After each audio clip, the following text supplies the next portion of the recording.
open our performances, actually, sorry, there's still a little bit more. I have to give you guys some context. So to open our performances, we begin with a Pushpanjali.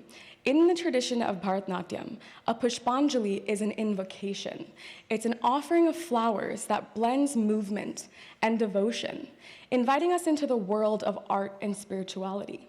Please welcome the captains of CMU Abhinaya, Shruti Sudhindra and Shriya Gopakumar, as they present Natai Pushpanjali set in Gambira Natai Ragam and Aditalam, choreographed by Srimati Shobhinaya Karthikeyan. This piece will conclude with our lighting ceremony, marking the auspicious beginning of this year's Thalam performances. Enjoy.